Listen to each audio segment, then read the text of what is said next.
열이 38도가 넘었을 때 60대 이상 어르신들이 가장 많이 하는 행동이 있습니다. 그런데 이 행동이 오히려 생명을 위협할 수 있다는 사실 알고 계셨나요? 실제로 매년 수천 명의 고령자분들이 열을 잘못 다루다가 응급실에 실려갑니다. 영상 시청 전 구독과 좋아요 부탁드립니다. 저도 예전에 아버지께서 열이 나셨을 때 큰 실수를 한 적이 있습니다. 어릴 때 배운 대로 이불을 덮어드리고 땀을 빼시라고 했거든요. 그런데 다음날 아침 아버지는 탈수로 쓰러지셨습니다. 그때 알았죠. 우리가 당연하게 알고 있던 상식이 얼마나 위험한지를요. 60대 이상이 되면 몸이 젊었을 때와 완전히 다르게 반응합니다. 면역 체계도 약해지고 체온 조절 능력도 떨어지죠. 그래서 똑같이 열이 나도 젊은 사람과는 다른 대처가 필요한 겁니다. 오늘 끝까지 집중해 주시면 여러분과 가족의 건강을 지킬 수 있는 중요한 정보를 얻어가실 수 있습니다. 그럼 지금부터 열이 날 때 절대 하면 안 되는 5가지를 하나씩 자세히 알려드리겠습니다. 첫 번째, 무작정 해열제를 드시면 안 됩니다. 열이 나면 가장 먼저 손이 가는 게 해열제잖아요. 타이레놀이나 브루펜 같은 약 말이에요. 그런데 60대 이상에서는 이게 굉장히 위험할 수 있습니다.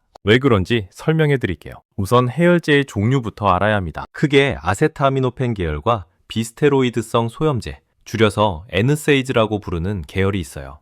타이레놀은 아세타아미노펜이고 브루펜이나 아스피린은 NSAID에 속하죠. 문제는 60대 이상 어르신들 중 상당수가 이미 여러 가지 약을 드시고 계신다는 겁니다. 혈압약, 당뇨약, 혈액순환제, 관절염약, 이런 약들과 해열제가 충돌하면 심각한 부작용이 생길 수 있거든요. 특히 NSAID 계열 해열제는 신장에 부담을 줍니다. 고령자분들은 이미 신장 기능이 떨어져 있는 경우가 많으시죠. 여기에 해열제까지 무리하게 드시면 급성 심부전이 올 수 있어요. 실제로 이런 사례가 병원에서 자주 보고됩니다. 또한 아스피린 같은 약은 혈액 응고를 방해합니다. 이미 혈액순환제를 드시는 분이 아스피린까지 드시면 출혈 위험이 크게 높아지죠. 위장 출혈이나 뇌출혈로 이어질 수도 있습니다. 그렇다면 어떻게 해야 할까요?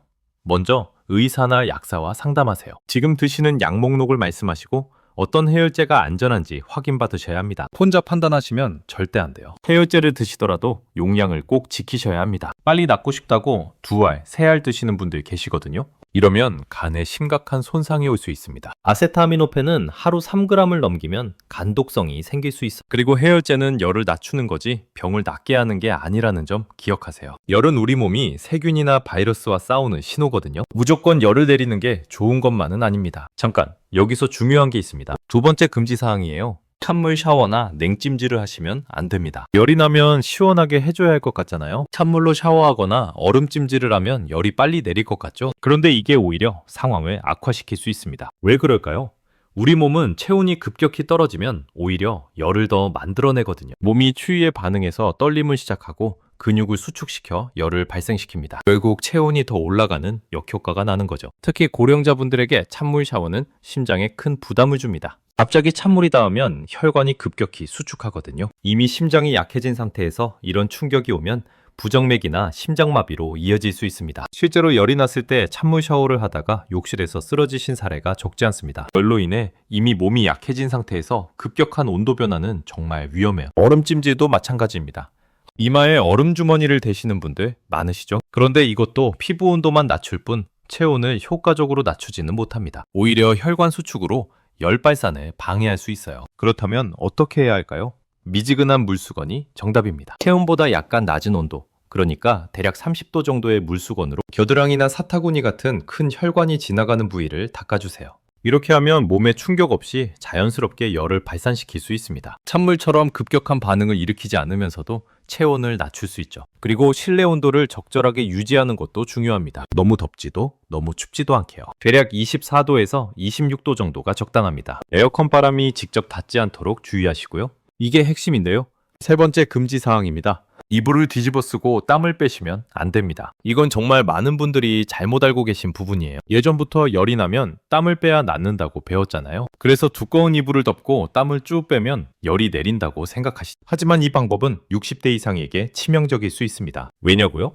고령자분들은 체내 수분량이 젊은 사람보다 적거든요. 나이가 들면 몸의 수분 함량이 줄어듭니다. 여기에 땀을 과도하게 흘리면 순식간에 탈수 상태가 됩니다. 탈수가 되면 혈액이 걸쭉해집니다. 이렇게 되면 혈전이 생기기 쉬워지죠. 혈전은 심근경색이나 뇌졸중의 직접적인 원인이 됩니다. 열을 빼려다가 더 큰 병을 부르는 셈이에요. 게다가 땀을 많이 흘리면 전해질 균형도 깨집니다. 나트륨, 칼륨 같은 필수 전해질이 땀과 함께 빠져나가거든요. 이러면 근육 경련이나 심장 박동 이상이 올 수 있습니다. 실제로 저희 아버지도 이 방법 때문에 응급실에 가셨습니다. 열이 38도 5분쯤 되셨는데 어머니가 이불을 덮어드리고 땀을 빼시라고 하셨죠. 다음날 아침 아버지는 심한 두통과 어지럼증을 호소하시다가 쓰러지셨습니다. 병원에서 심한 탈수와 전해질 불균형이라는 진단을 받으셨어요. 그러면 열이 날 때는 어떻게 해야 할까요?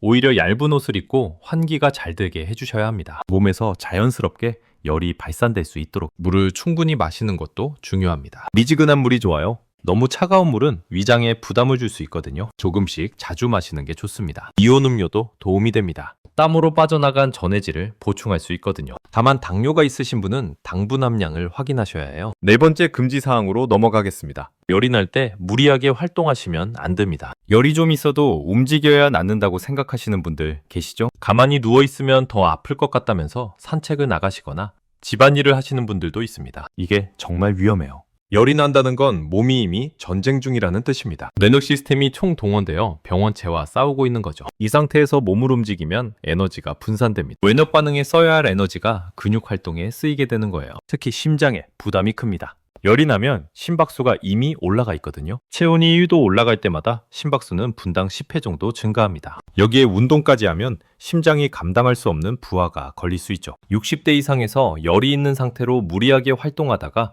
급성 심부전이 온 사례가 실제로 있습니다. 별거 아닌 것 같은 산책이 생명을 위협하는 상황을 만들 수 있어요. 또한 열이 있을 때는 균형 감각과 판단력도 떨어집니다. 어지럽고 멍한 상태에서 움직이면 낙상 위험이 커지죠. 고령자분들에게 낙상은 골절로 이어지기 쉽고 골절은 또 다른 합병증을 부릅니다. 그러니까 열이 나면 일단 쉬세요. 아무것도 하지 마시고요. 침대에 누워 계시되 아까 말씀드린 것처럼 이불을 덮어 쓰지는 마세요. 편안하게 누워서 몸이 회복할 시간을 주셔야 합니다. 잠깐, 여기서 또 하나 중요한 게 있습니다. 5번째 금지 사항이에요. 혼자 버티시면서 병원을 안 가시면 안 됩니다. 많은 어르신들이 열 정도는 집에서 버티면 낫는다고 생각하세요. 병원 가기 귀찮기도 하고 괜히 후들갑 떠는 것 같기도 하시죠? 그런데 60대 이상에서 열은 절대 가볍게 넘길 문제가 아닙니다. 왜냐하면 고령자의 열은 젊은 사람과 원인이 다른 경우가 많거든요. 단순 감기가 아니라 폐렴, 요로감염, 담낭염 같은 심각한 질환의 신호일 수 있습니다. 이런 질환들은 초기에 치료하지 않으면 급격히 악화될 수 있어요. 특히 폐렴은 고령자 사망 원인 중 상위권에 있습니다. 젊은 사람에게는 그냥 기침 감기처럼 시작할 수 있지만 어르신들에게는 치명적이죠. 열이 나면서 기침이 있다면 반드시 병원에 가셔야 합니다. 요로감염도 마찬가지예요. 고령자분들, 특히 남성분들은 전립선 문제로 요로 감염이 잘 생기거든요. 이게 방치되면 폐혈증으로 발전할 수 있습니다. 폐혈증은 사망률이 굉장히 높은 응급 상황이에요. 그리고 고령자분들은 열이 나도 증상이 뚜렷하지 않을 수 있습니다. 젊은 사람은 열이 39도면 확실히 아프다고 느끼지만 어르신들은 그 정도여도 좀 피곤한 것 같다 정도로만 느끼실 수 있거든요. 이것 때문에 진단이 늦어지는 경우가 많습니다. 대수롭지 않게 넘기다가 상태가 심각해진 후에야 병원에 오시는 것. 그때는 이미 치료가 어려워진 경우도 있어요. 그러니까 60대 이상에서 열이 38도 이상으로 올라가면 무조건 병원에 가세요. 37도 5분 정도여도 다른 증상이 동반되면 가셔야 합니다. 기침, 복통, 배뇨시 통증, 두통, 의식저하 같은 증상이요. 특히 이런 경우는 응급실로 바로 가셔야 합니다. 열이 40도 이상일 때, 의식이 흐려질 때, 호흡이 가빠질 때, 가슴 통증이 있을 때, 피가 섞인 기침을 할 때 이런 증상이 있으면 절대 집에서 버티시면 안 돼요. 혼자 사시는 어르신들은 더 조심하셔야 합니다. 상태가 악화되어도 주변에 알릴 사람이 없으니까요. 열이 나면 반드시 가족이나 이웃에게 연락하세요. 혹시 모를 상황에 대비해야 합니다. 자, 이제 올바른 대처법을 정리해 드리겠습니다. 열이 날 때 가장 먼저 해야 할 일은 체온을 정확하게 재는 겁니다. 손으로 이마를 만져보는 건 정확하지 않아요. 체온계를 사용하셔야 합니다. 겨드랑이보다는 귀나 이마에서 재는 게 더 정확하죠. 체온이 37도 5분 이상이면 일단 경계하세요. 38도가 넘으면 적극적으로 대응하셔야 합니다. 38도 5분가 넘으면 병원 방문을 고려하시고요. 물을 충분히 드세요.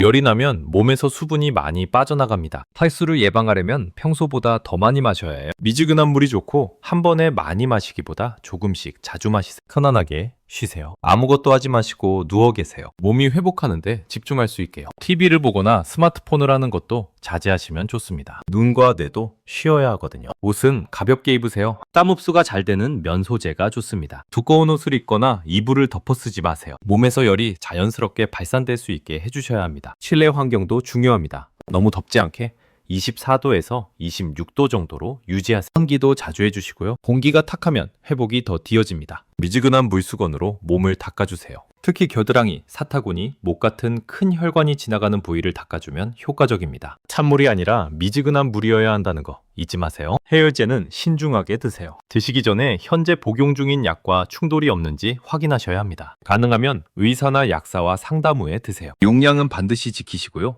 증상이 호전되지 않으면 병원에 가세요. 하루 이틀 지나도 열이 안 떨어지면 단순 감기가 아닐 수 있습니다. 다른 원인이 있는지 확인받으셔야 해요. 가족이나 주변 사람에게 알리세요. 혼자 버티다가 상태가 악화되면 도움을 받기 어려워집니다. 열이 나면 바로 연락해서 상황을 알려두세요. 여기서 추가로 알아두셔야 할 중요한 내용이 있습니다. 열의 원인에 따라 대처법이 달라질 수 있다는 점이에요. 감염으로 인한 열과 다른 원인으로 인한 열은 다르게 접근해야 하거든요. 감기나 독감 같은 바이러스 감염은 대부분 시간이 지나면 좋아집니다. 충분히 쉬고 수분을 섭취하면 자연스럽게 회복되죠. 하지만 세균 감염은 항생제 치료가 필요할 수 있어요. 폐렴이나 요로 감염 같은 경우요. 그리고 열이 나는 다른 원인들도 있습니다. 관절염 같은 염증성 질환, 약물 부작용, 드물게는 종양도 열을 유발할 수 있어요. 그래서 열이 계속되면 원인을 찾기 위한 검사가 필요합니다. 60대 이상에서는 열이 없어도 감염이 있을 수 있다는 점도 알아두세요. 고령자분들은 면역 반응이 약해서 감염이 있어도 열이 안 나는 경우가 있거든요. 그래서 열이 없다고 안심하시면 안 됩니다. 다른 증상들을 잘 살펴보세요. 식욕이 떨어지거나 평소와 다르게 피곤해 하시거나 행동이 달라지는 것도 감염의 신호일 수 있습니다. 특히 갑자기 혼란스러워 하시거나 인지 기능이 떨어지는 것처럼 보이면 바로 병원에 가셔야 해요. 예방도 중요합니다. 독감 예방접종은 매년 맞으시는 게 좋습니다. 폐렴구균 백신도 권장되고요. 손 씻기, 마스크 착용 같은 기본적인 위생 수칙도 지켜주세요. 면역력을 높이는 생활 습관도 신경 쓰셔야 합니다. 균형 잡힌 식사, 적당한 운동, 충분한 수면 이런 것들이 기본이에요. 스트레스 관리도 중요하고요. 자, 이제 마무리하겠습니다. 오늘 알려드린 5가지 금지사항을 다시 정리해드릴게요. 첫째, 무작정 해열제 복용하지 마세요. 둘째, 찬물 샤워나 냉찜질 피하세요. 셋째, 이불 뒤집어 쓰고 땀 빼지 마세요. 넷째, 무리하게 활동하지 마세요. 다섯째, 혼자 버티지 말고 병원에 가세요. 이 5가지만 기억하시면 열로 인한 위험한 상황을 피할 수 있습니다. 특히 60대 이상에서는 열을 가볍게 여기시면 안 돼요. 젊었을 때와는 다르게 대처하셔야 합니다. 주변에 어르신이 계시다면 이 내용을 꼭 공유해 주세요. 잘못된 상식이 위험한 결과를 부를 수 있거든요. 올바른 정보가 건강을 지킵니다. 오늘 영상이 도움이 되셨다면 좋아요와 구독 부탁드립니다. 건강 관련 정보 앞으로도 계속 전해드리겠습니다. 여러분의 건강한 일상을 응원합니다.